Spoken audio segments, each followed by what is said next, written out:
Malabon, Trisling. Ang ating panahon ngayon.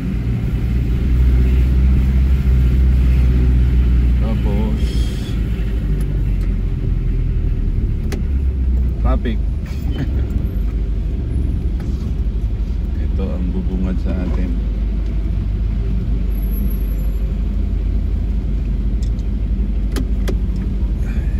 Traffic. Magilian Road traffic. Dito tayo sa kabila.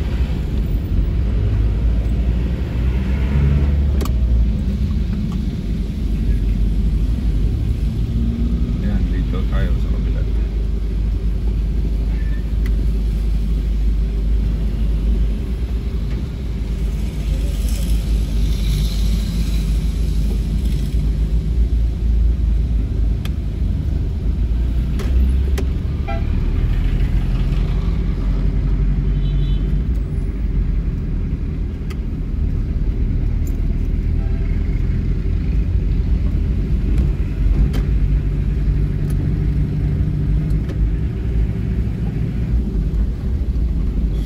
Panahon.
Traffic, pag tanghali traffic, pag hapon traffic.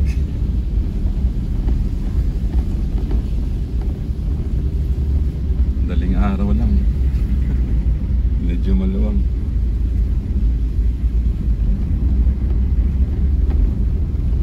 Kalsada. Di ano, nauubusan ng sasakyan ng kalsada. Kalsada na yun.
madulas ang kalsada pag ambon-ambon, madulas siya. Okay lang kung ano sa ano, kung malakas ang ulan, okay. Kapag ganito,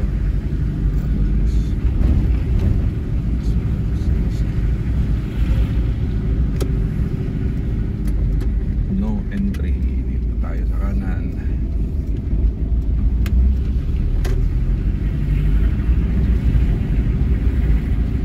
Ito ang mga ano, mga daan na alternative ano route para dun sa pag traffic dun sa main roads, main highway. Dito pwede.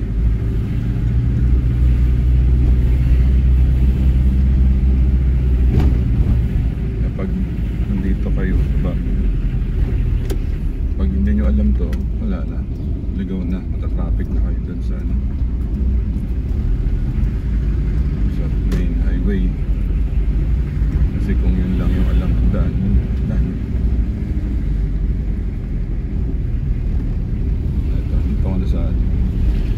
Dito ko na sa downtown.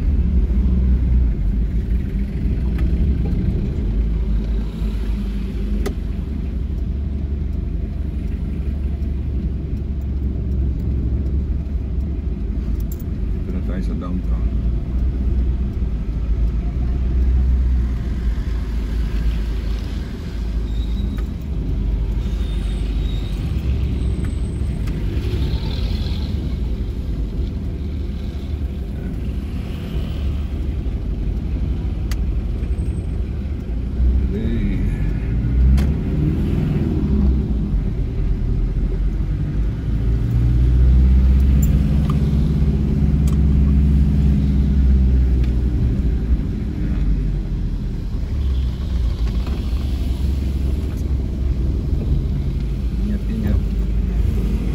Nakapagdating na tayo sa ating ano, butihin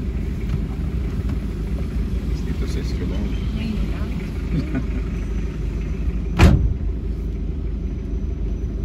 Umuulan. Okay, back to ano na tayo ulit, back to barracks. At may mga iba pang mga gagawin. First thing first,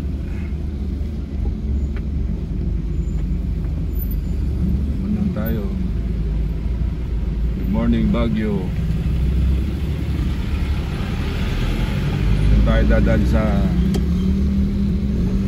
pinaka main thoroughfares, main roads, main highway, para nakakita natin, makita nyo kung ano yung sitwasyon.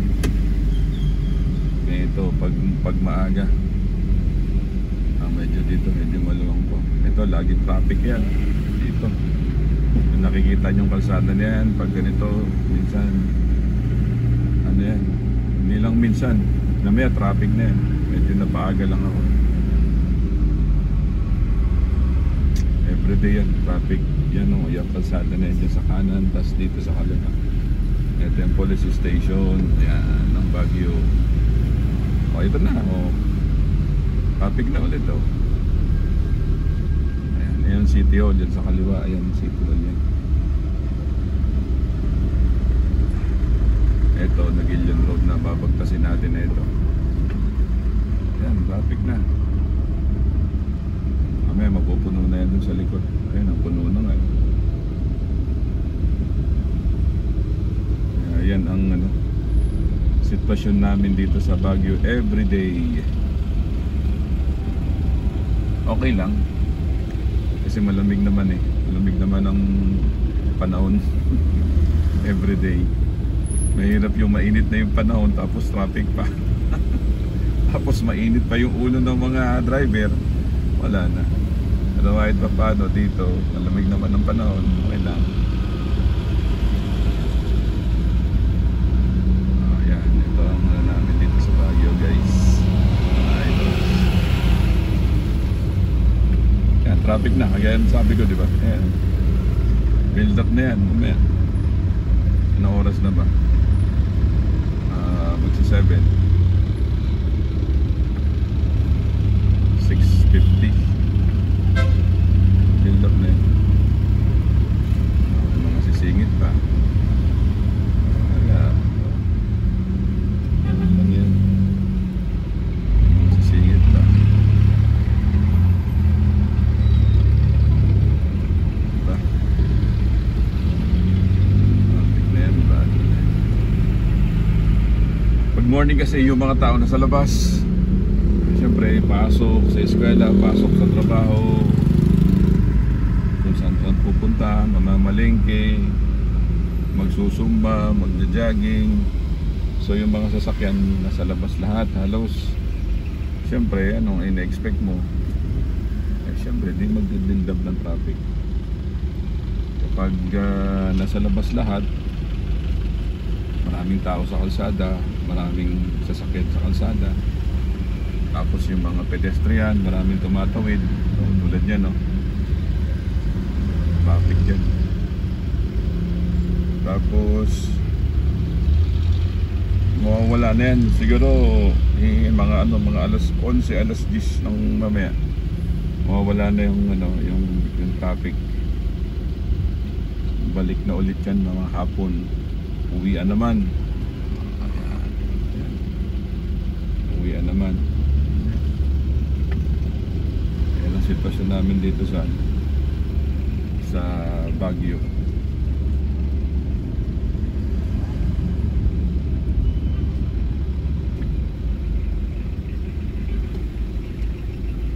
Napakabuti ng Diyos dahil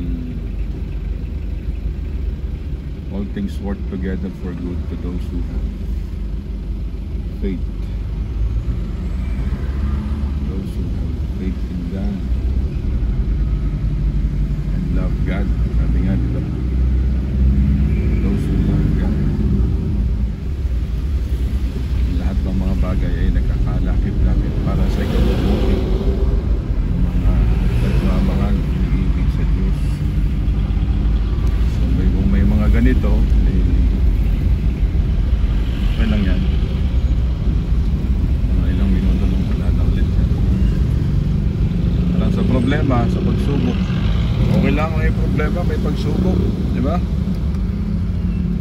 Ganoon lang naman, dumadaan lang naman yan eh. Katapos na, wala na. Panibago ulit, sige, harapin mo ulit. Ganun eh. Kaya totoo yung sabi ni Pablo sa Roma 8:28 eh.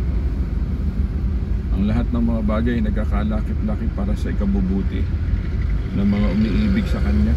So kung umiibig tayo sa Diyos, may mga nangyayari na marahil hindi natin gusto, hindi natin inaasahan, pero yun pala ay para sa ikabubuti ng bawat isa ng nananampalataya, ng mga umiibig sa Panginoon.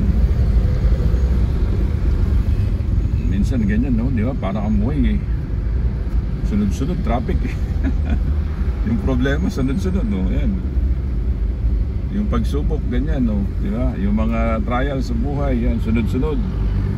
O, mawawala ng konti, luluwang ng konti. O, mamaya-maya na naman, ayan na naman. May problema na naman na harapin. O, mamaya-maya, bibuild up na naman. Minsan, mabigat. Parang sa traffic. Traffic, mahaba. Minsan, maiksi. Ganun din sa problema, mga pagsubok sa buhay. Minsan, mahaba, matagal.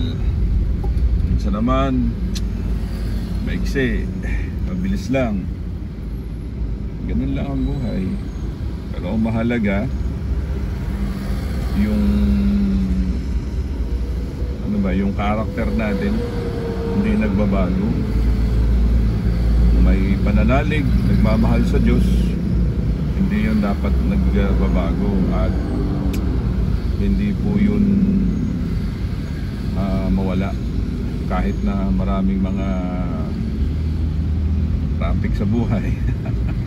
Application, kahit na may mga sunod-sunod na mga problema, hile-hilera, hindi pa tapos ang isa, hindi pa natatapos ang isa, hindi pa natatapos ang ganito, wala, meron na naman. Ang mahalaga, kapit sa Diyos, manalig, manampalataya, at higit sa lahat, magpasalamat sa Diyos dahil meron tayong buhay na patuloy niyang ipinapahiram sa atin araw-araw. Mga kapatid, mga kapuso, mga kapamilya, mga ano pa, mga kapitbahay, mga kaeskwela, mga katrabaho, mga kaibigan. Ganun ang buhay. Hindi dapat natin inaatrasan, inaayawan, kasi whether we like it or not, darating at darating yan. Pero ang purpose pala niyan, may ano pala, kumbaga may bunga yan sa atin eh. Especially sa ating buhay pananampalataya. Tumatatag tayo, tumalago yung pasensya natin. Ganito sa traffic, ayan ang traffic, build up na yan sa una at saka sa likod. Yan, sa likod ko, dami na sa unahan ko, kita nyo naman, obvious naman, stop tayo.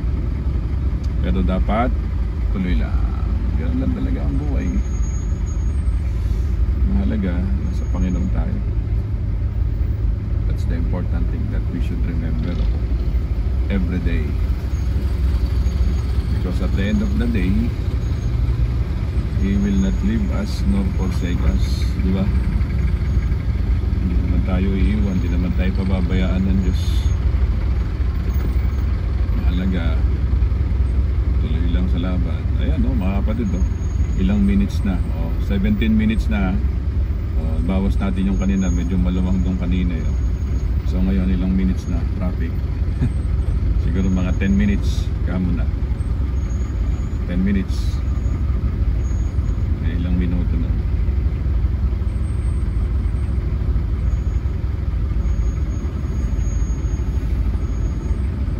Ayan mga kapatid. Diba? Ito yung Nagilian Road. Kaya pag nandito kayo sa Baguio, ganitong oras or basta mga rush hour, ayan na yun. Yan ang bubungad sa inyo dito. Traffic.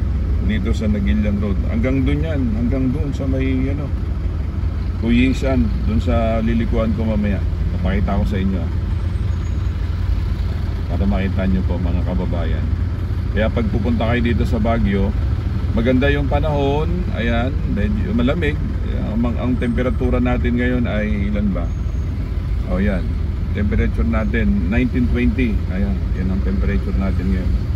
So malamig malamig kumpara doon sa Pero yung kalsada natin, eto, traffic. Hindi naman ito magtatagal. Mamaya wala na yan. Rush hour lang kasi pasukan.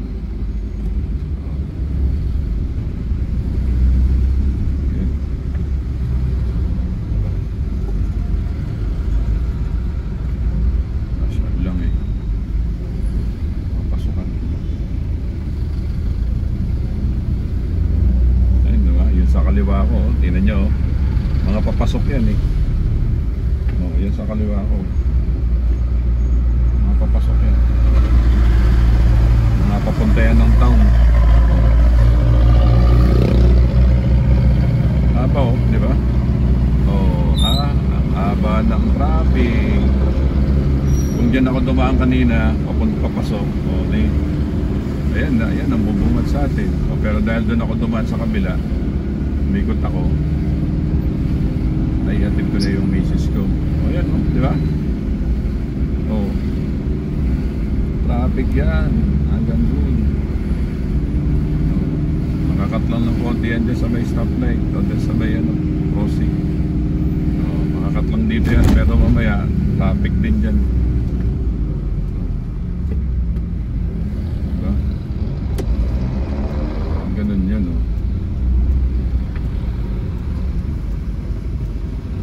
kami dito everyday.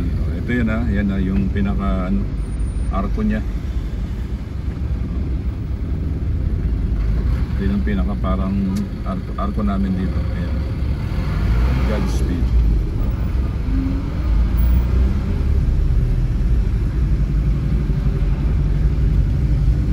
Ayan, traffic yan.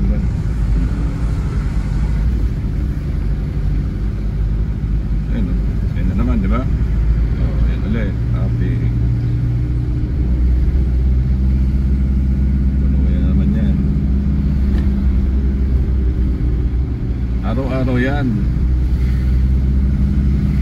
Araw-araw. Mamaya mawala yan, mga alas. Yung alas 9, alas 10, yan, wala na yan. O, yan o. Diba? O, traffic yan.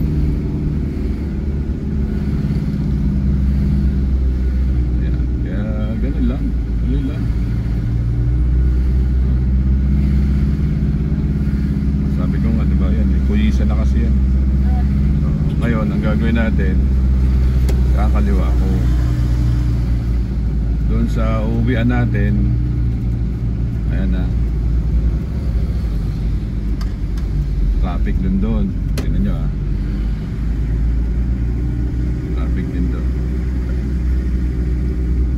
Kung hindi, edi mas maganda. Pero usually yan, everyday sa mga ganitong oras, traffic yan. Tingnan nyo. Itong daan na to, ito ay Asin Road na to, Asin Road. Yan. O, diba? O, diba? O, dito pa lang, o, traffic na, o.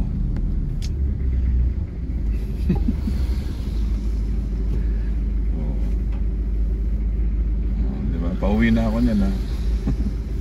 Malapit na ako sa bahay. Malapit na kami sa, lapit na tayo sa uuwian ko.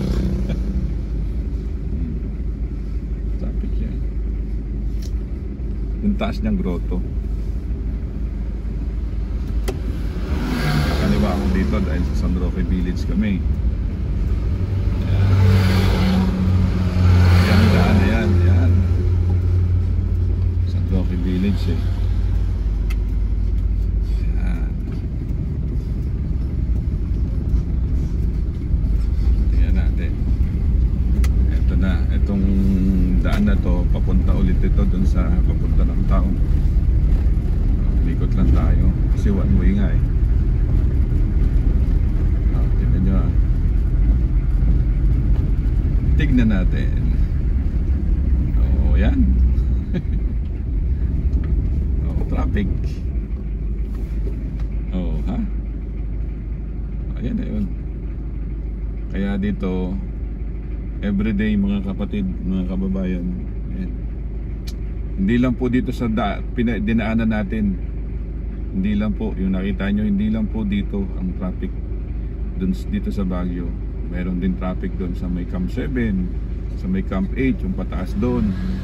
Tapos doon sa may BGH, traffic din doon pag ganitong oras. Kasi nga may ano eh, naglalabasan yung mga tao. Ito na dito. O yung mga papasok. Mga ilang minuto to. Yan o, di ba? Mga ilang minuto. Traffic yan.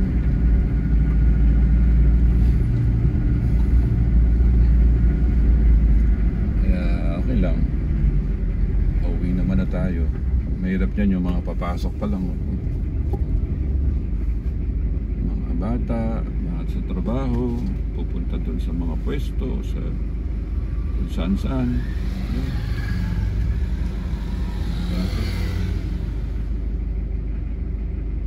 Anong gagawin mo dyan? Eh, yun talaga eh. Parami ang sasakyan. Yung mga plus mo pa yung mga coding na dapat hindi na wala sa kalsada, eh, minsan sa kalsada rin dahil kailangan na sasakyan nila eh. Yun lang, tiyempuhan lang. Pag na-tiyempuhan ka naman, magkano yan? Pag coding ka, bayad ka. Ganun yun.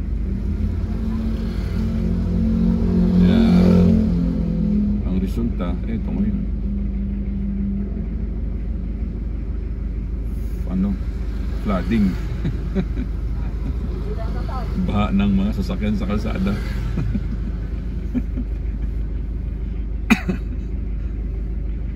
Ayan mga kapatid. Kita nyo naman ha, di ba? Happy yan. Kung tutusin mo, ito, kung isipin mo, private ano na to eh, private road na yan eh. Kumbaga village ano na to eh, village road eh. San Roque Village na yan yun, di ba? So ginawang ano, daanan na rin para alternative na daan para kahit pa paano makagaan-gaan din sa ano, sa trapiko doon sa main thoroughfares, doon sa main highway yung dinaanan natin kanina. Pero napuno na rin, o, di ba? Ano na to eh, ano to, daan na to ng ano eh, ng village eh. Dahil siyempre nakabukas doon, wala namang gate, wala namang ano man, open itong kalsada na ito, open to para sa lahat. Kaya traffic, ayan o, diba? Ilang minuto na tayo nandito, 5 minutes na yata, o 3 minutes gano'n, bago pa ako maka-uwi.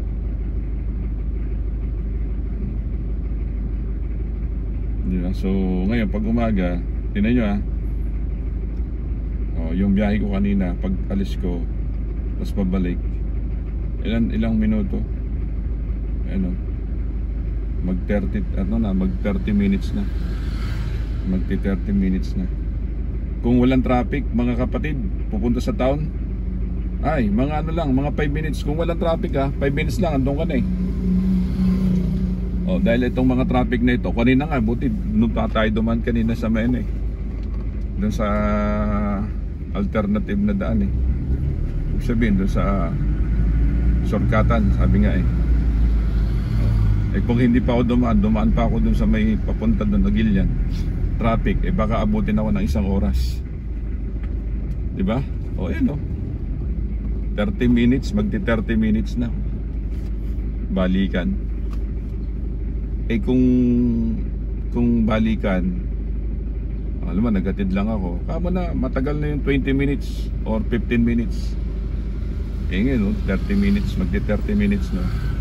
Ganyan dito sa Baguio everyday.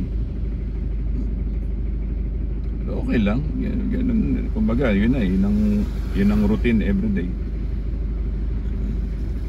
Hindi naman tayo umaangal dyan. Ang ano lang natin, yung sitwasyon natin dito araw-araw. Kaya alam mo, pag kayo nandito sa Baguio, kasi minsan may nagtatanong sa akin, Brad, gano'ng kalayo ang church sa dyan sa town, ganito, sa school. Sabi ko, lagi ko sinasabi, kapag wala pong traffic, 10 minutes or more, 15 minutes. Pag walang traffic, pag yung talagang maluwang na maluwang nga, 5 minutes lang, nasa town ka na eh. Di ba? Ngayon, kung kasi yung church natin, ayan yung church, yan yung chapel. Yan na tayo. Ayan, dito tayo ngayon. Ano makikita nyo, diba? Traffic pa rin tignan nyo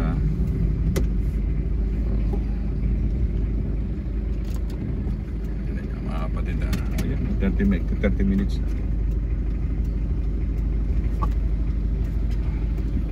Bubukas lang ako ng gate, hindi pa ako makalabas dahil nga matraffic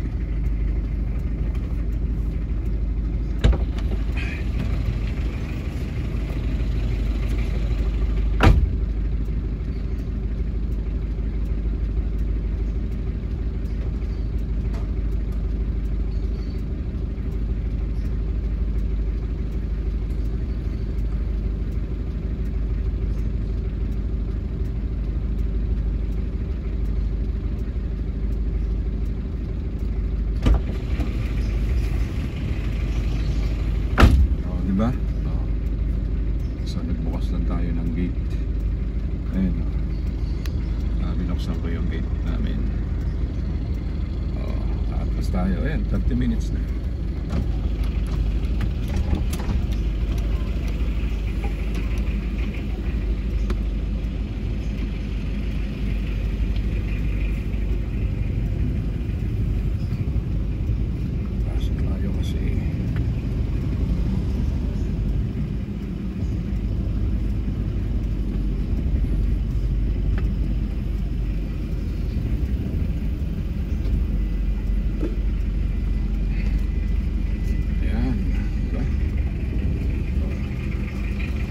tapos traffic yan, mga kapatid. Natin ang oras ha.